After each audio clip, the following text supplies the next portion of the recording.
अब बैठिए। आपको भी मैं एडवाइस दूंगा ना, तो आप तुरंत सोचेंगे ये मुझे क्यों कहा होगा, ऐसा क्यों कहा होगा, मेरे लिए उनको क्या लगा होगा, क्या मेरे में कमी है। यानी इंसान बड़ा डिफिटिस्ट मेंटालिटी का हो जाता है। तो ऐसा करने से कभी भी आप अपने साथी को मदद नहीं कर सकते। अच्छा ये होगा कि उसमें अच्छी चीज कौन है, कौन सी, वो आप ढूंढो। 5-7 दिन बात करोगे तो ध्यान में आएगा ये गाना अच्छा गाता है, याद आएगा कि कपड़े बहुत बढ़िया तरीके से पहनता है, कुछ तो अच्छा होता ही। फिर अब उससे उसकी चर्चा करो तो उसको लगेगा कि मेरे में रुचि ले रहा है, मेरी अच्छी बातों को पता है। फिर अगर आप उसको कहते हैं कि यार तुम इतनी मेहनत करते हो, क्या होता है तुम्हें, क्या होता है, जरा उसको पूछो, तो कहेगा नहीं मैं घर में अच्छा नहीं है, टिकना नहीं है। उसको कहो मेरे घर आ जाओ, चलो अपन साथ पढ़ते हैं। दूसरा आपने देखा होगा ज्यादातर टीचर पढ़ाते हैं लेकिन जब एग्जाम का समय आता है तो कहते क्वेश्चन आंसर लिखो। मेरा हमेशा मत रहा है जीवन की कोई भी उम्र क्यों ना हो, लिखने की आदत डालनी चाहिए। ये जो कविताएं लिखते हैं, विराट ने जैसे कविता सुनाई, आकांक्षा ने जैसे कविता सुनाई, ये जो कविताएं लिखते हैं उसका मतलब वो अपने विचारों को बांधते हैं। मुझे याद है मैं अहमदाबाद में एक स्कूल वालों से मिला था। अब एक बच्चे को शायद वो, उसके माँ बाप ने मुझे चिट्ठी लिखी थी कि मेरे बच्चे को स्कूल से निकाल रहे हैं। क्यों निकाल रहे हैं भाई? तो बोले वो ध्यान नहीं देता है। मजा ये हुआ कि उस स्कूल में बाद में टिंकरिंग लैब शुरू हुआ, तो सबके लिए आश्चर्य था कि वो बच्चा ज्यादा समय टिंकरिंग लैब में टाइम लगाता है। और रोबोट की एक कंपटीशन हुई, वो स्कूल वाले रोबोट में नंबर 1 ले आए। क्यों? बच्चे ने बनाया। यानी जो बच्चे को स्कूल से निकालने वाले थे वो रोबोट बनाने में नंबर 1 था। उसका मतलब उसके पास कोई विशेष ताकत है। टीचर का काम है कि उसकी उस ताकत को पहचाने। मैं एक प्रयोग बताता हूँ आपको। हाँ करेंगे? हाँ करेंगे। आज करेंगे? अपने जितने दोस्त हैं बचपन से अब तक के 25-30 पर याद करो। फिर कोशिश करो उनका पूरा नाम लिख सकते हो क्या, उनका, उनके पिताजी का, तो जिसमें 10 हो जाएंगे। फिर लिखो उनके पिताजी, माताजी, परिवार के सबका नाम आता है तो हो सकता है संख्या कम हो जाएगी। इसका मतलब ये हुआ कि जिसको आप अपना अच्छा दोस्त मानते हो कि उसके विषय में आपको कोई जानकारी नहीं, कुछ जानकारी नहीं, ऐसे ही चल रहा है हवाबाजी। फिर एक सवाल अपने आप को पूछो, और ये सबसे इम्पोर्टेंट चीज है कि भाई ये वैभव को मैं इतने समय से 3 दिन से साथ रहा हूँ, अच्छा वैभव में गुण कौन सा है, मैं लिख सकता हूँ क्या? आप अगर ये आदत डालेगी तो आपके अंदर भी किसी भी बातों में पॉजिटिव क्या है ढूंढने की आदत बन जाएगी। अगर ये हम करते हैं तो मैं समझता हूँ आपको लाभ होगा। सर मेरा ये प्रश्न है कि जैसे परीक्षा पास आने लगती है तो विद्यार्थियों के मन में एक दबाव होने लगता है कि जल्दी से जल्दी सब पढ़ना है, अच्छे से अच्छे पढ़ना है। तो सर इस समय में पढ़ाई पे ज्यादा ध्यान देते हैं और सोना खाना पीना थोड़ा सा सर इन सब का टाइम टेबल बिगड़ जाता है। तो सर आप इतने अच्छे से अपना डे प्रोडक्टिव मैनेज कर लेते हैं, तो सर ऐसे में आप विद्यार्थियों को क्या सलाह देंगे कि किस तरीके से वो अपने पूरा दिन और पढ़ाई को अच्छे से कर सकें?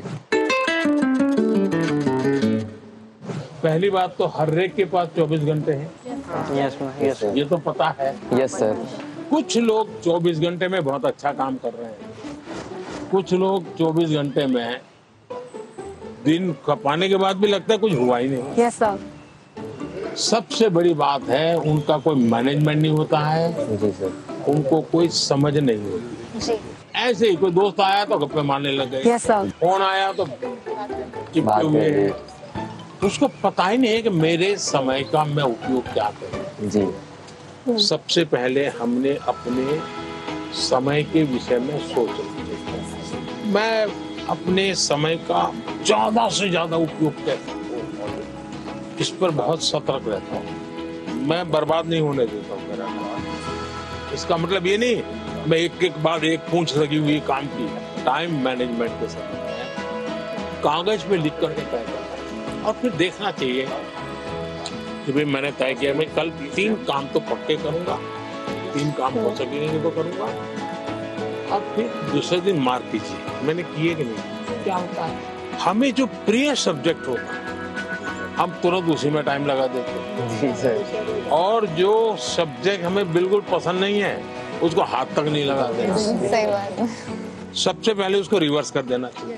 जी सर। चैलेंज करना चाहिए। ये समझता क्या है, ये ज्योग्राफी को दिमाग में क्या भरा है, ये ज्योग्राफी मेरे शरण क्यों नहीं आ रही है, मैं ज्योग्राफी को पराजित करके रहूं। ऐसा मन में एक दृढ़ संकल्प लेना चाहिए। मैथमेटिक, अरे तू समझता क्या है, आजा आजा मेरे साथ मुकाबला कर ले। अब लड़ाई शुरू करे।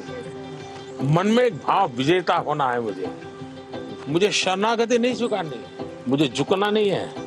24 घंटे सबके पास ही होते हैं, लेकिन कोई 24 घंटे बहुत प्रोडक्टिव होते हैं, कुछ गप्पों में लगा देते हैं, जैसा कि सर ने कहा था।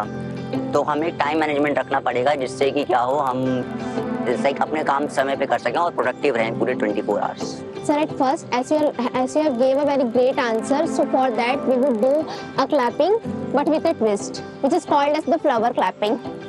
ये Yeah. क्यों होता है मालूम है? Sir, this is for disabled people who can't hear.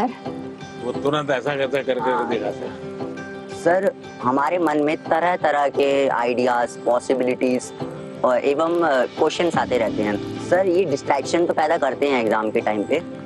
तो सर, ऐसे में हम अपने मन को कैसे शांत रखें? वैभव, मैं नहीं मानता हूँ आप डिस्टर्ब रहते होंगे। सर, थोड़ा बहुत तो होता ही है सर, क्योंकि आप डिस्टर्ब होंगे ऐसा मुझे नहीं लगता। सर डिस्ट्रैक्शंस थोड़ी बहुत है। क्योंकि मैं आपका कॉन्फिडेंस लेवल देख रहा हूँ, मैं जब से सुबह से देख रहा हूँ आपको, आपका कॉन्फिडेंस लेवल अद्भुत है।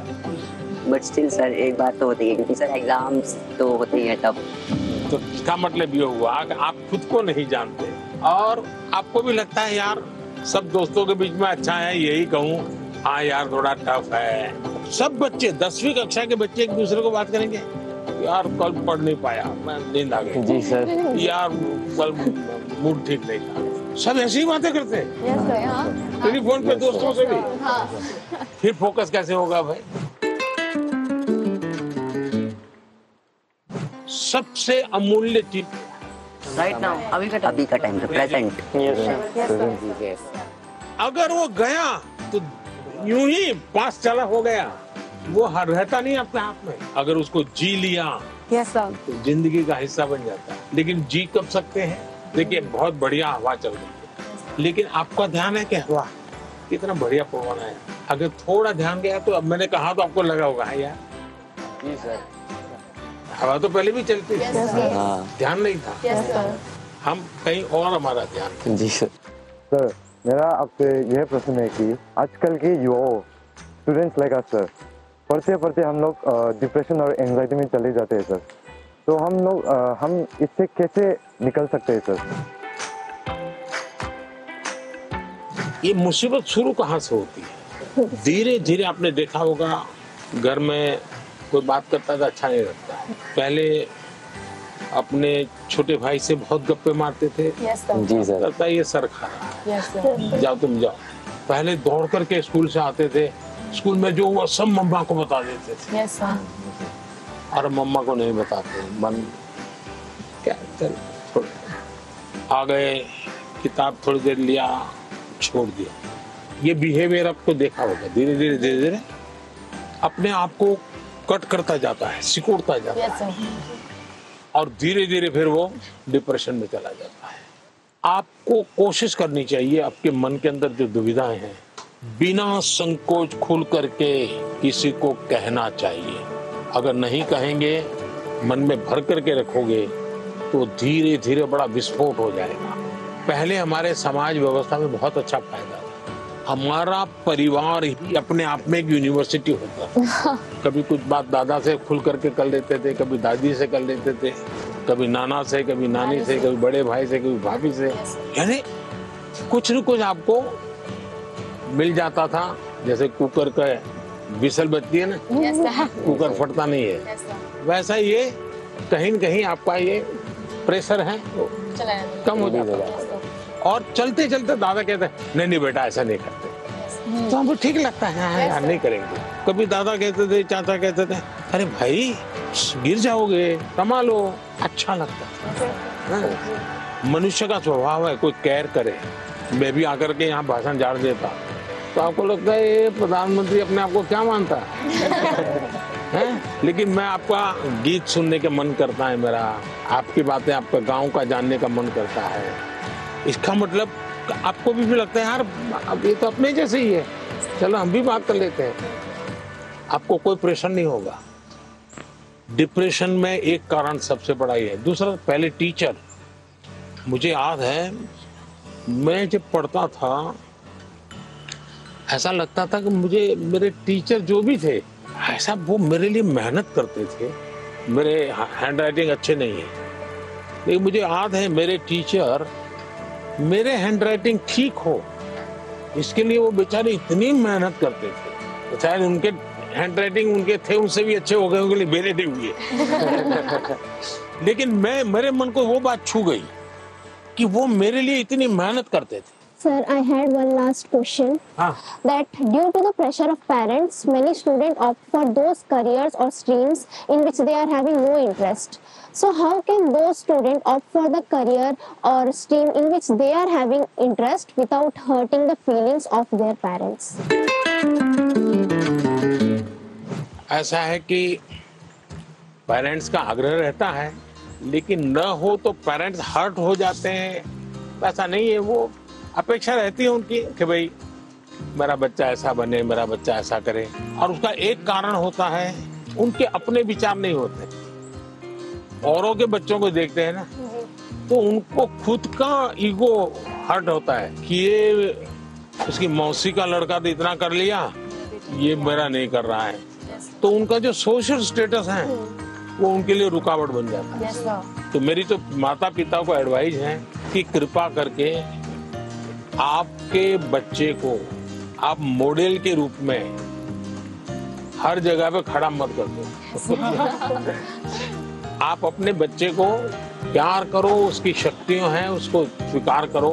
दुनिया में कोई व्यक्ति ऐसा नहीं है जिसके पास कोई एक चीज नहीं होती है। जैसे मैंने अभी बताया वो बच्चा स्कूल से निकाल देने वाले थे, वो रोबोट बनाने में नंबर पर ले आया। वो जो बच्चे स्कूल में कभी खेल कूद के अंदर बहुत बड़ा, अब सचिन तेंदुलकर इतना बड़ा नाम सुन रहे हैं, वो पढ़ाई के विषय में खुद कहते हैं मेरा विषय ही नहीं था, मैं कोई ज्यादा पढ़ने का मेरा रस नहीं था। लेकिन उनके माँ बाप ने उनके अंदर ये क्षमता देखी, उनके टीचर ने देखी, उनका जीवन बदल गया। मुझे कभी किसी ने पूछा था कि आप प्रधानमंत्री नहीं है, मंत्री होते, मिनिस्टर होते और आपको कोई डिपार्टमेंट लेने के लिए पूछता कोई, तो आप कौन सा डिपार्टमेंट पसंद करें? तो मैंने जवाब दिया था मैं स्किल डेवलपमेंट डिपार्टमेंट। स्किल की ताकत बहुत होती है, हमें स्किल पर बल देना चाहिए। और माँ बाप भी, बेटा पढ़ाई में नहीं है तो कहीं और तो उसकी ताकत होगी, उसको पहचाने और उसको डाइवर्ट करें। तो मैं समझता हूँ ये प्रेशर कम हो जाएगा।